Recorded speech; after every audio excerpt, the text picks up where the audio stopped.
तेजस्वी यादव से मेरा एक ही सवाल है, जब रोजगार की चर्चा करते हैं कि वो श्रेय लेना चाहते हैं तो उनको श्रेय ये भी लेना चाहिए। सुल्तानगंज में जो करोड़ों रुपया के जो पुल ध्वस्त हुआ था और जो उनका खुद वो मंत्री थे उनका भी इनको ये श्रेय लेना चाहिए था। महागठबंधन के जो प्रत्याशी लड़ रहा है वो सभी जगह घमासान मचा हुआ है और सारा का सारा सीट वो हारने जा रहा है और बिहार में 40 के 40 सीट एनडीए जीतेगी। कल माननीय प्रधानमंत्री जी आ रहे हैं, वो क्या सौगात देंगे उसको कल जो आम जनता के बीच आएंगे तो सारी बातों का सामने आ जाएगी। देश के प्रधानमंत्री नरेंद्र मोदी कल बिहार दौरे पे आ रहे हैं और ऐसे में विपक्ष सवाल खड़ा कर रही है और कह रही है कि 10 साल में देश के प्रधानमंत्री ने बिहार को क्या दिया है, सिर्फ बिहार की जनता को ठगने का काम किया है। अब इसी बात करने के लिए हमारे साथ बीजेपी एमएलसी हैं लाल मोहन गुप्ता जी। कैसे देख रहे हैं, एक तरफ मोदी आ रहे हैं और विपक्ष अब सवाल खड़ा कर रही है कि मोदी जी आते हैं चुनाव में सिर्फ जुमलेबाजी करके चले जाते हैं। विपक्ष जो सवाल उठा रहा है उसके बातों में कोई दम नहीं है। आप देखे होंगे कि बिहार में जब डबल इंजन की सरकार बनी, बिहार विकास की ओर अग्रसर रहा और पूरी गति से बिहार आगे बढ़ते रहा है। जो सवाल उठा रहा है विपक्ष, उनका भी जरा कार्यकाल को जो 15 वर्षों का कार्यकाल रहा लालू राबड़ी जी का, उनको जब देखेंगे एक पूरा बिहार आतंक के माहौल में जिंदा था। लेकिन जब एनडीए की सरकार बनी बिहार में आतंक राज समाप्त हुआ और विकास करने वाली सरकार हमारी बनी।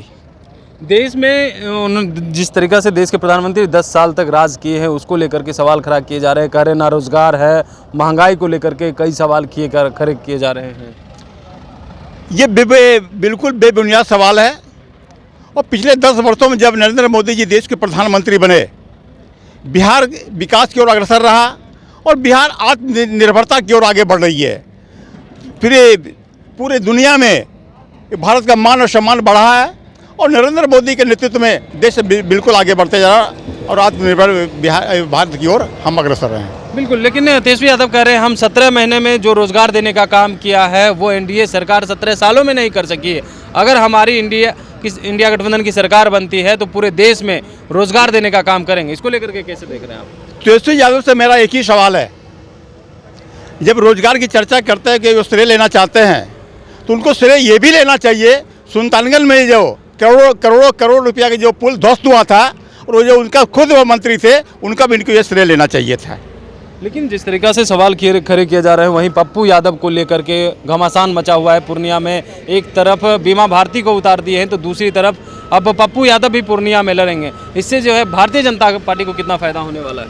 भैया एनडीए गठबंधन जो भी है, एनडीए गठबंधन में जहाँ जहाँ प्रत्याशी लड़ रहा है उनका या ऐसा कह जहाँ महागठबंधन के जो प्रत्याशी लड़ रहा है वो सभी जगह घमासान मचा हुआ है और सारा का सारा सीट वो हारने जा रहा है और बिहार में 40 के 40 सीट एनडीए जीतेगी। कल देश के प्रधानमंत्री नरेंद्र मोदी आएंगे तो बिहार को लेकर के क्या सौगात देने की बात करेंगे, फिर से क्या नया सौगात मिलेगा?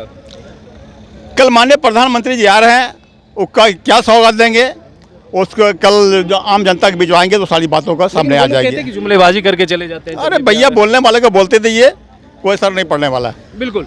तो आप सुन रहे थे क्या कुछ कह रहे थे बीजेपी एमएलसी लाल मोहन गुप्ता जी। जिस तरीका से जी अभी हम जो लाभार्थी जनसंपर्क अभियान में निकले थे जी, हमारा कार्यकर्ता गांव घर घर के अभियान में लगे हुए हैं और मेरे कार्यकर्ता जब हमारे कार्यकर्ता जब घरों में पहुंचते हैं, घर के अंदर से माँ बहनें और जो लोग निकलते हैं उनका एक ही स्लोगन रहता है, अब की बार 400 पार। लेकिन तेजस्वी यादव कहते हैं इस बार परिवर्तन चाहती है जनता वो। अरे भैया, परिवर्तन कहाँ से होगा?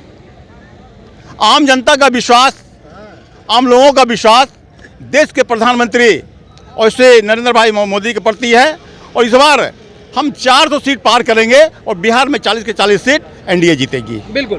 तो आप सुन रहे थे क्या कुछ कह रहे थे बीजेपी एमएलसी लाल मोहन गुप्ता जी। इन्होंने तमाम सवालों का जवाब दिया, साथ ही साथ कहा है कि इस बार पूरे देश में 400 पार एनडीए सरकार वो लाने का काम करेगी। वहीं जुमलेबाजी को लेकर के कहा है कि देखिए विपक्ष के पास कोई मुद्दा नहीं है, इसलिए ये इस तरह का आरोप लगा रही है। कमलेश कुमार, लाइव बिहार, पटना। YouTube पर सब्सक्राइब और Facebook पर लाइक जरूर करें।